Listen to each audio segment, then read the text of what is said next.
Now on to weekend results. So we had a few fights happening this weekend? Yeah, we had a couple boxing fights, which we'll start with. And let's start with that. Shawn Porter. Shawn Porter, man. Versus Formella.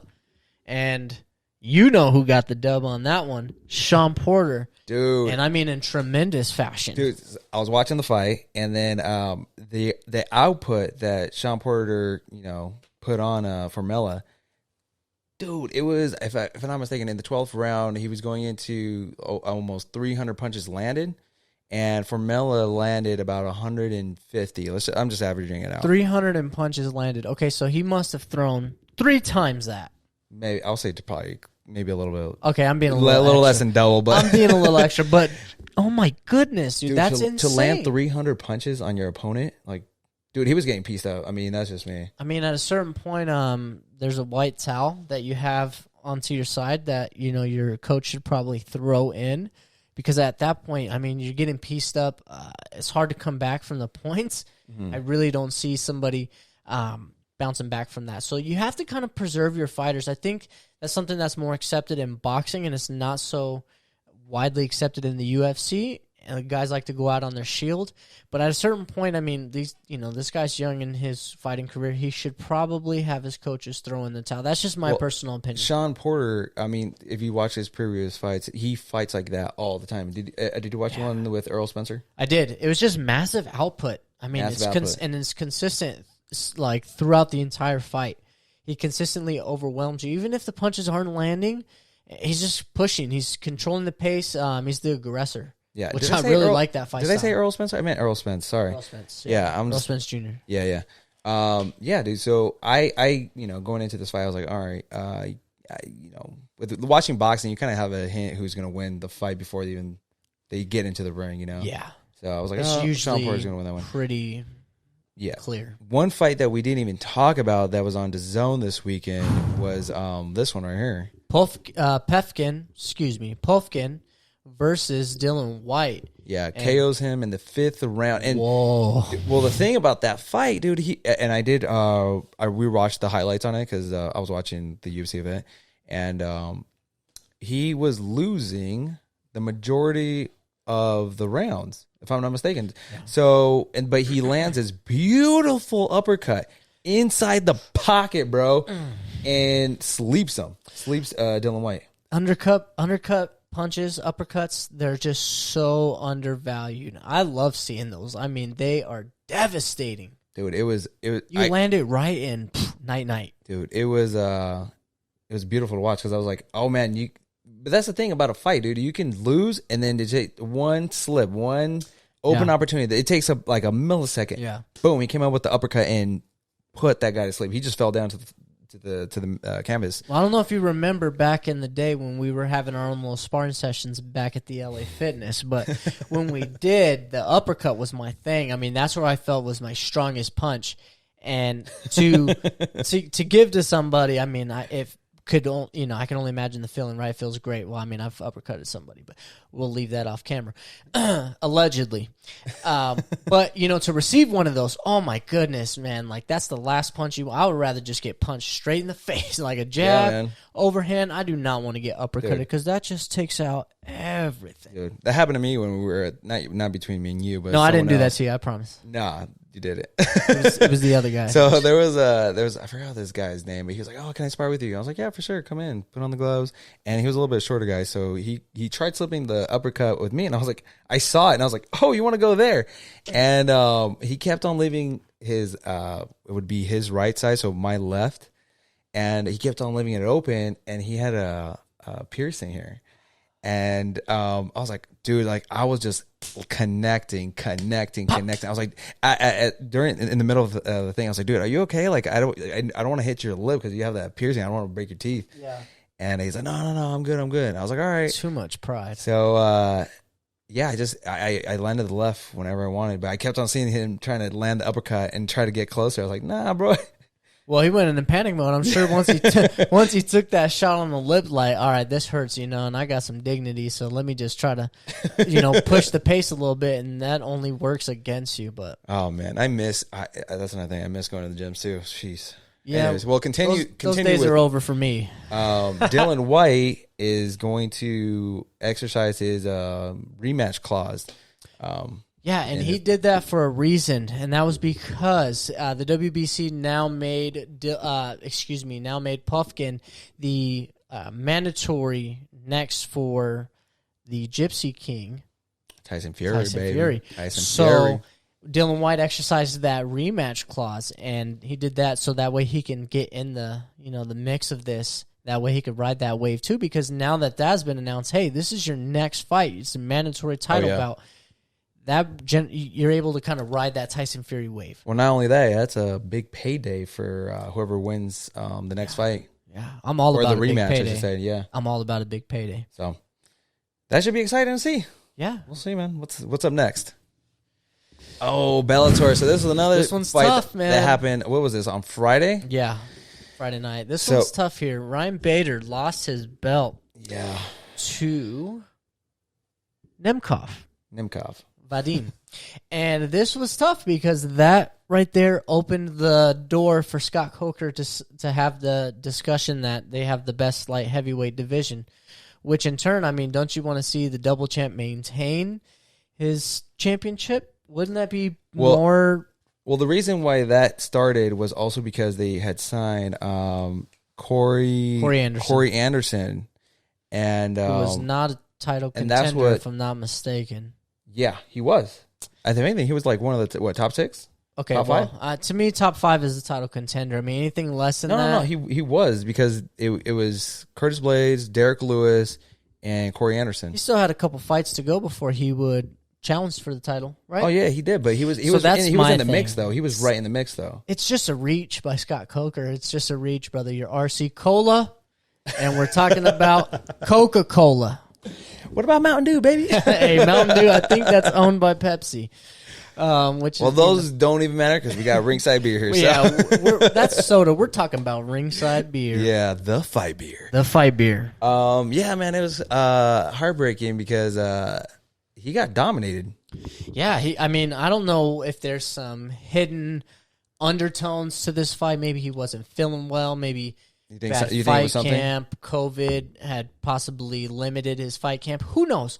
Who really knows? Yeah. Maybe he's just towards the climax of his career where things are starting to trend down. I mean, no, I don't think so. I think you hit it right the nail on the head where it was like a lot of fighters have to adjust to this, time of of limitations, uncertainties, a lot of testing. So they're probably not getting a proper camp. So obviously they're all in shape, but they're not getting the full camp with a ton of training partners, and not everybody has access to the same things. Therefore, the results will be different. So who knows? Maybe that's one of the factors. But he lost in a pretty bad manner. I mean, that head kick was spot on. Cheers to you, Nemkov. That was a great head kick.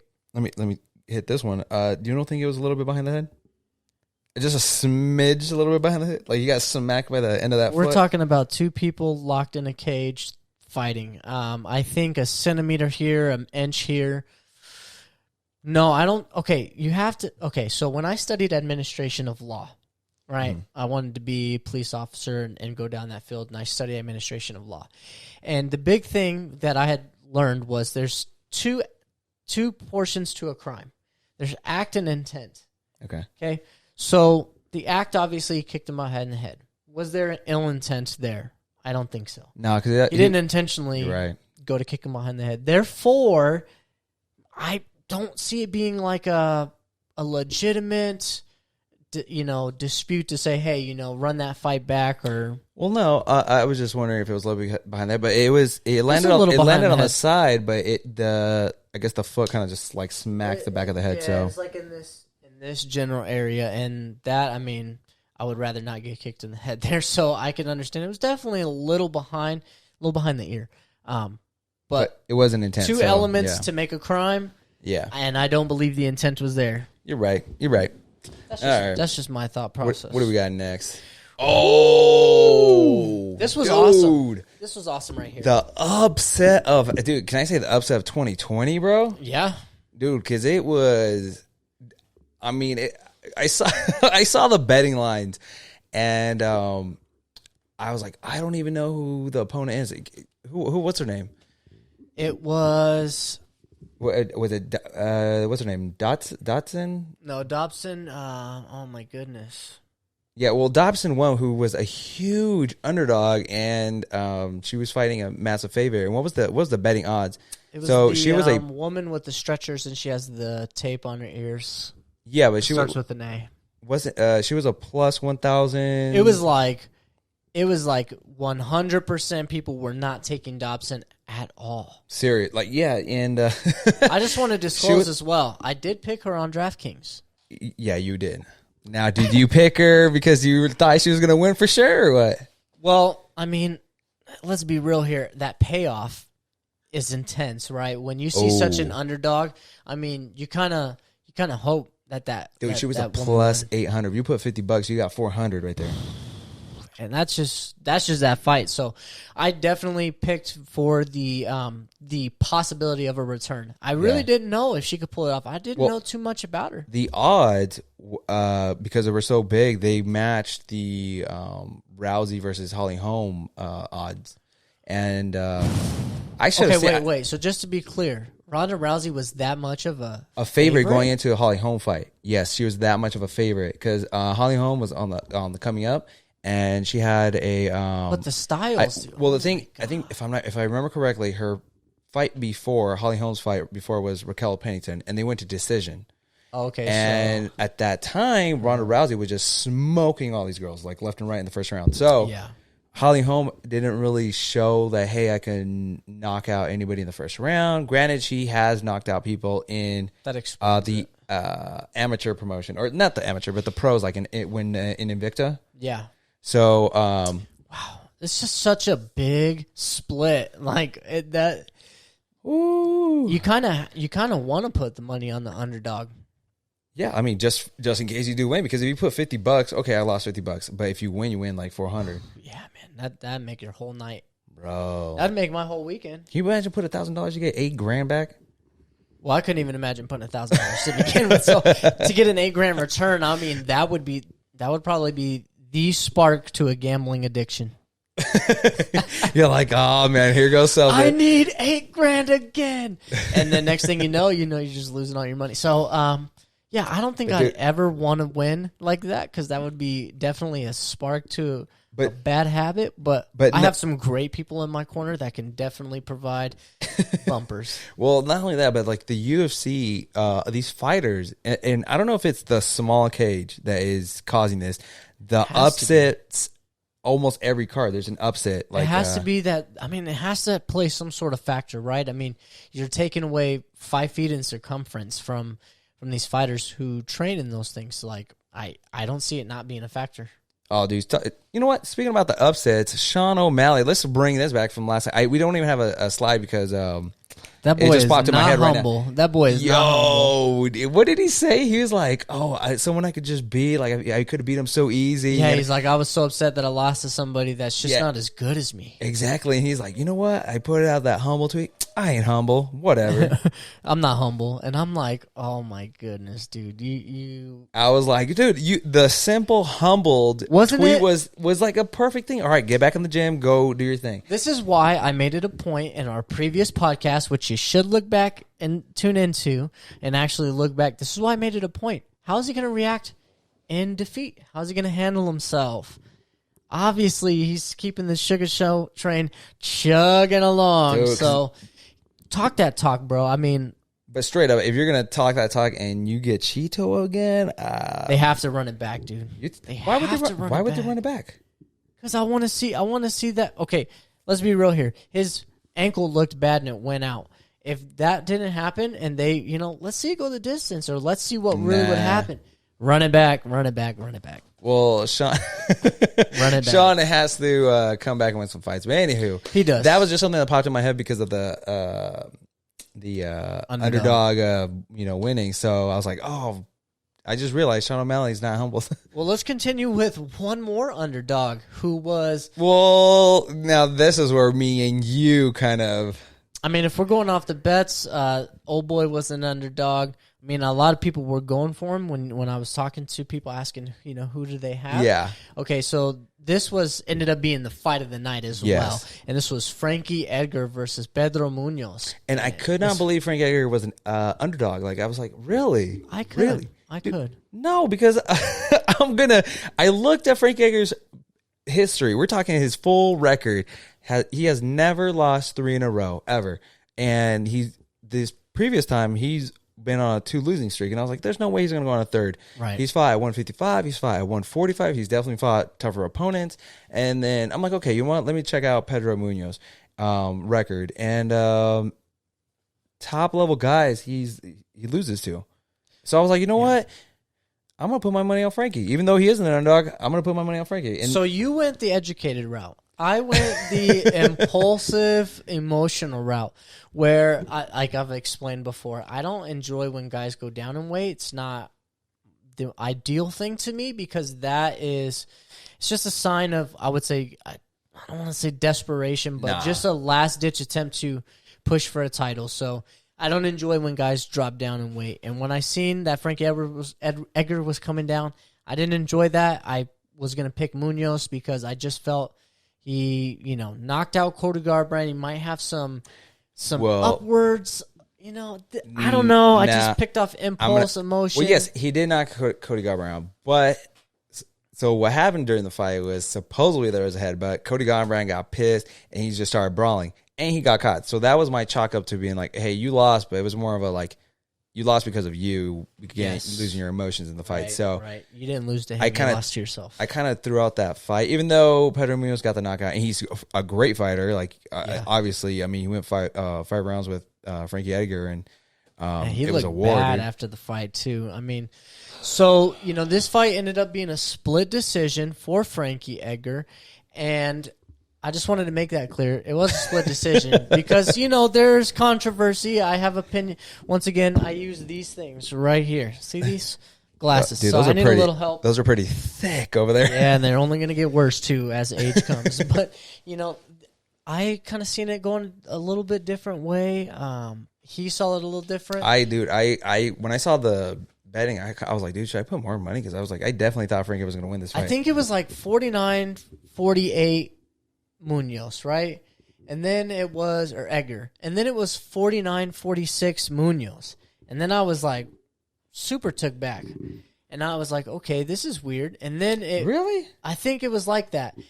I don't know. I'd like to drink during these fights too. So, but with that being said, it was like back and forth. And I'm like, maybe they kind of seen the same fight that I seen because it wasn't a clear cut winner. It was like it could have went one way or the other. Well, you just hit the nail on the head there. It could have gone to either fighter. Honestly, I wouldn't have been surprised if they went with the other guy because it was such a close fight. Right. But with Frankie's experience, with Frankie fighting a lot heavier fighters or bigger fighters, and granted he dropped weight, but he is getting older, so it might be a little bit harder. Right. Who knows how good that chin is after all these years of wars and. Yeah, because if he fights heavier fighters, of course he's going to get knocked out because he got knocked out by Brian Ortega. Then he lost to Max Holloway, but I mean, Max Holloway is a beast. These are both beasts, both at these 145. guys. So, I mean, we'll see.